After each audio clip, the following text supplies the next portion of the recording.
음악 에세이 노래가 있는 풍경 제 272화 오빠가 돌아왔다.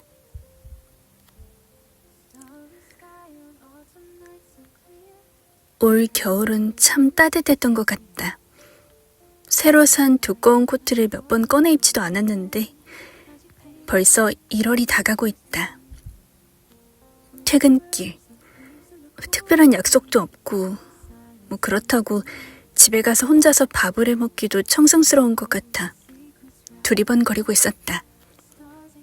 여자 혼자 앉아서 책을 보면서 밥을 먹어도 어색하지 않을 만한 식당을 찾아서 그때였다. 낯익은 번호가 내 휴대폰 액정에 뜬 것은 3초 후 그 번호가 누구의 연락을 의미하는지 깨달았을 때 나는 허기짐까지 까맣게 잊어버리고 거리에서 허둥대고 있었다. 이 전화를 받아야 할지 말아야 할지 나는 두근거리는 가슴으로 망설이고 있었다. 한참을 망설였지만 난 결국 전화를 받지 못했다. 이제는 그래선 안 된다는 걸 알면서도 전화기를 잡은 손엔 촉촉하게 땀이 배고 있었다. 전화를 받지 않은 그 순간부터 이미 그 전화를 기다리게 돼버린 나. 나도 참 어쩔 수 없나 보다. 밥을 굶었다는 것도 잊은 채 버스 5정거장 정도의 거리를 걸어갔다. 그런데 너무도 익숙한 모양의 차가 집 앞에 서 있는 게 보였다.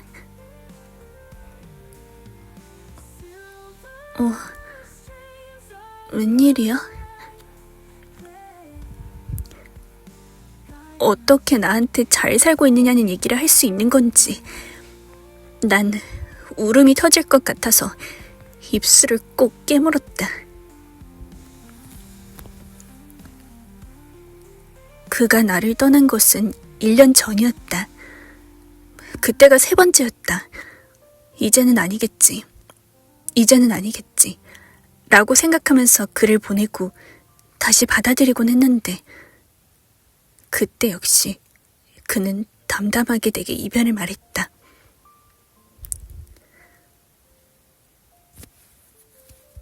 나는 잘 모르겠는데? 뭐가 어떻게 얼마나 안 맞는다는 거야? 그렇게 두루뭉술하게 얘기하지 말고 그냥 솔직하게 말해.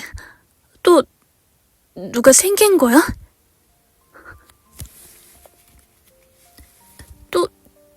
또야? 지난번에도 진짜라 그랬어. 그래? 곧 유학 가면 그 다음엔 어쩔 건데? 따라가기라도 할 거야?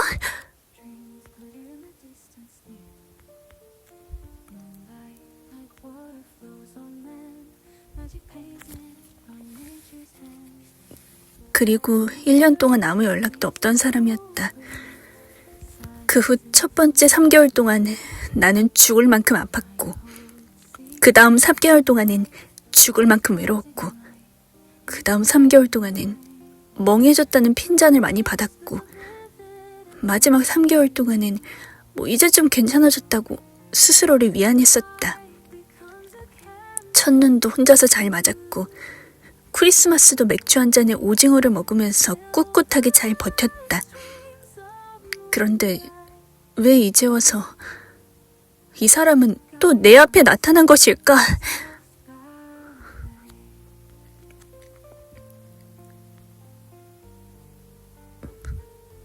왜 왔어?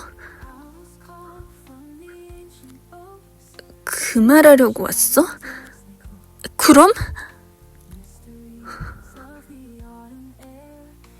왜 걱정이 돼? 나는 그동안 혹시라도 한밤중에 그가 불쑥 나를 찾아올지도 모른다는 생각 때문에 이사도 갈 수가 없었다.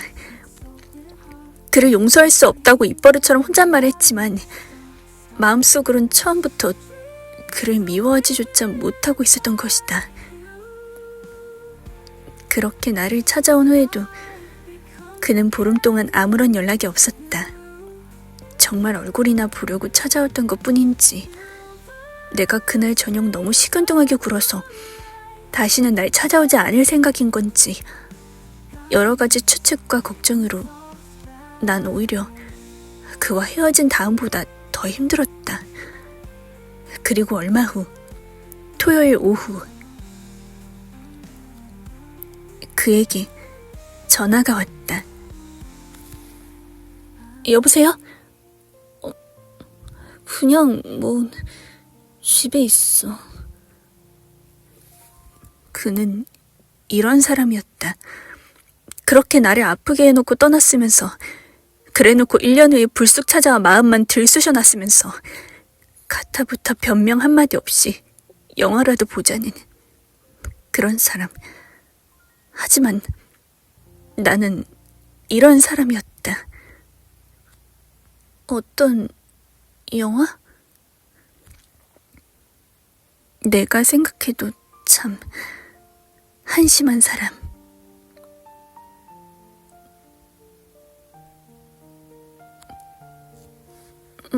괜찮았어. 잠이 왔어? 실은 나 영화 같은 거 눈에도 안 들어왔어. 뭐랄까, 너무 긴장이 되고 여러 가지 생각이 들어서. 왜냐고? 오빤 왜 돌아왔어? 나한테 왜 돌아왔냐고. 아니, 돌아온 게 맞기는 해?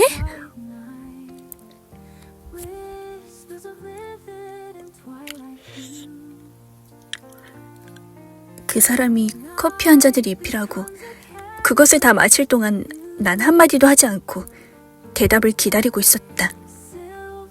내 앞에 커피잔은 차게 식어가고 있었다.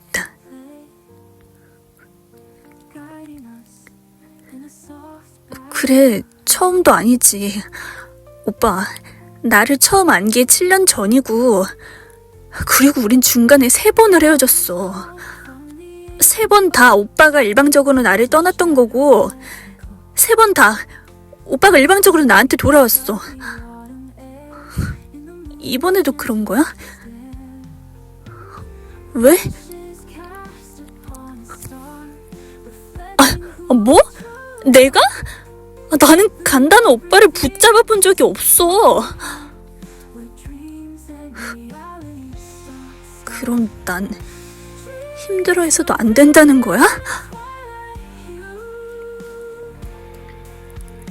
자기 편한 대로 생각하고 자기 편리한 대로 사는 사람. 하지만 그 사람의 말이 아직 틀렸다고 할 수는 없었다. 내 마음은 단 한 번도 그를 완전히 보내본 적이 없었다. 언제라도 돌아올 거라고 기대했고 그럴 거라고 믿었다. 그가 떠난 건 잠시 단위로 간 것이지 그 역시 나를 떠나서는 살 수도 없는 사람이라는 이상한 자신감 같은 것도 있었다.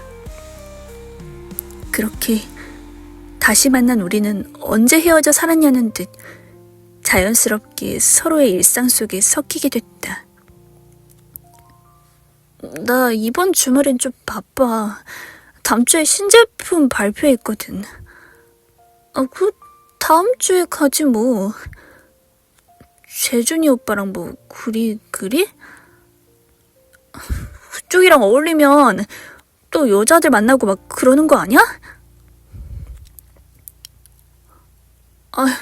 아니야, 누가 뭐래? 놀고 싶으면 마음대로 노셔. 말은 그렇게 했지만 토요일 저녁이 되자 난 불안감에 어쩔 줄을 몰라 하고 있었다. 예전에도 이런 식으로 방심을 했다가 그에게 다른 여자 만날 빌미를 줬었다는 생각이 들었다. 생각이 거기까지 미치자 난 그대로 있을 수가 없었다. 밤늦은 시간에 무턱대고 출발한 길은 험난한 여정이었다. 지도를 잘못 보고 이상한 길로 접어들게 됐고 쌓인 눈 때문에 바퀴는 마음대로 움직이지도 않았다. 기름은 점점 떨어져 가고 있었고 마음은 조급해졌다. 여보세요? 아니, 좀, 잠깐만. 스키 재밌어? 그렇구나. 오빠, 나 사실은 오빠 찾아가다가 길을 잃어버렸어.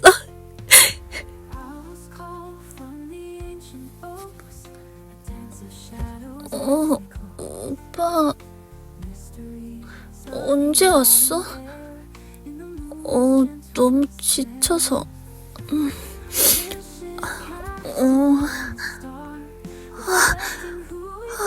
추워. 그냥 보고 싶어서.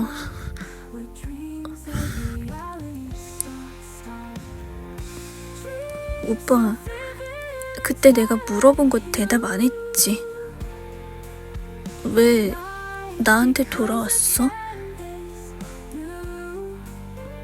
둘 다.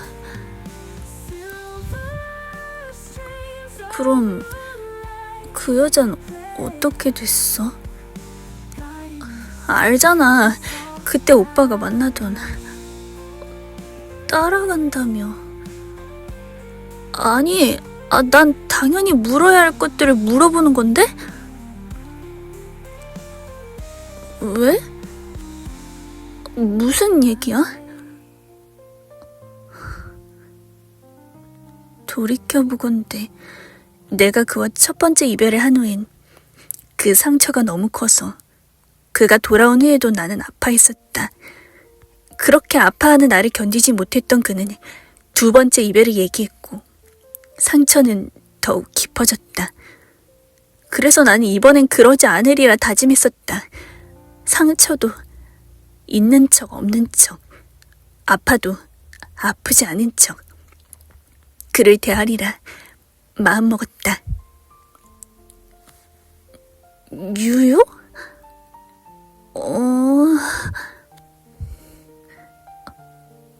나도 같이 갈까? 다음 주에 휴가 내고 따라가지 뭐. 나도 뉴욕 꼭 가보고 싶었는데. 한 달은 안 되겠지만 여름 휴가까지 다 땡겨서 쓰면 열흘은 될 거야. 오빠는 오빠 일해. 나는 나 혼자서 돌아다니면서 구경하고 밤에 만나고 뭐 그럼 되잖아. 아니야. 바쁜 건 거의 다 끝났어. 괜찮아. 실은 아니었다. 정말 휴가는 꿈도 꿀 수 없을 정도로 바쁜 나날들이었다. 하지만 그를 혼자 보낼 순 없었다. 뉴욕은 그와 나를 헤어지게 만들었던 그녀가 지금 살고 있는 곳이니까. 휴가를 가기 위해서 난 며칠 동안 밤샘 작업을 하면서 일을 해야만 했다. 모든 게 무리한 스케줄이었다. 하지만 난 무리를 해가면서 억지를 써가면서 시간을 맞추려고 노력했다. 그러다 결국엔 탈이 나고 말았다. 오빠 왔어? 지금은 괜찮아. 뭐하러 집에까지 와. 가야지. 그래도 가야지. 아니 그냥 오빠가 가니까. 누가 그렇대? 결국 그는 혼자서 출장을 가게 됐다. 고열에서 깨어나 마른 입술로 혼자 앉아있다가 난 문득문득 밀려오는 불안감에 떨었고 또다시 높은 열에 이불 속을 파고들었다. 어제 왜 그렇게 통화가 안 됐어? 그래. 미열이 남아있었지만 몸살 기운은 많이 좋아져 있었다. 창문을 열자 맑은 찬 공기가 밀려들어왔다. 갑자기 모든 것이 선명해지는 기분이었다. 이대로는 더 이상 안 되겠다는 생각이 들었다. 오빠, 나야. 오빠, 아무리 바빠도 1분만 내 얘기 들어줘. 아무 대답 안 해도 돼. 오빠 말이 맞는 것 같아. 나는 오빠를 보내준 적이 없었어. 우리가 3번을 헤어졌지만 3번 다 진짜 이별이라고 믿어본 적이 없었어. 우리 둘 다를 알고 있는 사람한테 일부러 그런 말을 흘리기도 했어. 오빠 때문에 힘들다고. 그 말이 오빠에게 흘러가 주기를 바라면서 그랬어. 그리고 언제든 돌아올 거라는 것도 알고 있었어. 그런데 내가 집착했던 건 나를 떠난 오빠가 돌아올 거라는 사실 그것뿐이었어. 내가 옳았다는 걸 보여주고 싶었어. 그런데 그게 아닌 것 같아. 아니야. 내 말 들어줘. 행여 오빠가 또 떠날까봐 그게 두려워서 우리 사이에 믿음을 깼던 오빠한테 투정함만 못 부렸어. 어떻게든 붙잡아두고 싶은 마음은 컸으니까. 그러면 안 된다는 걸 이제 알겠어. 아무리 아닌 척해도, 아무리 노력해도 내가 갖고 있던 오빠에 대한 믿음은 이미 깨졌고 우리는 더 이상 안 될 것 같아. 아니야. 이제 오빠 안 돌아와도 돼. 지금이야말로 내가 오빠를 놓아줄 때인 것 같아. 예전처럼 그 자리에 그대로 서서 기다리지도 않고 나도 이제 걸어갈래. 그러니까 돌아오는 수고 안 해도 돼. 나는 거기 없을 거야. 끊을게. 누군가에 대한 미련은 미련스럽다. 집착은 가엽다. 그것을 끊어낼 수 있는 사람은 자기 자신밖에 없다. 끊어내는 순간엔 많이 아프지만 상처는 아물고 새살은 돋아날 것이다. 아저씨, 이게 마지막 짐이에요. 출발해주세요. 아프지만 홀가분한 마음으로 나는 이제 한 걸음 뒤로 돌아선다.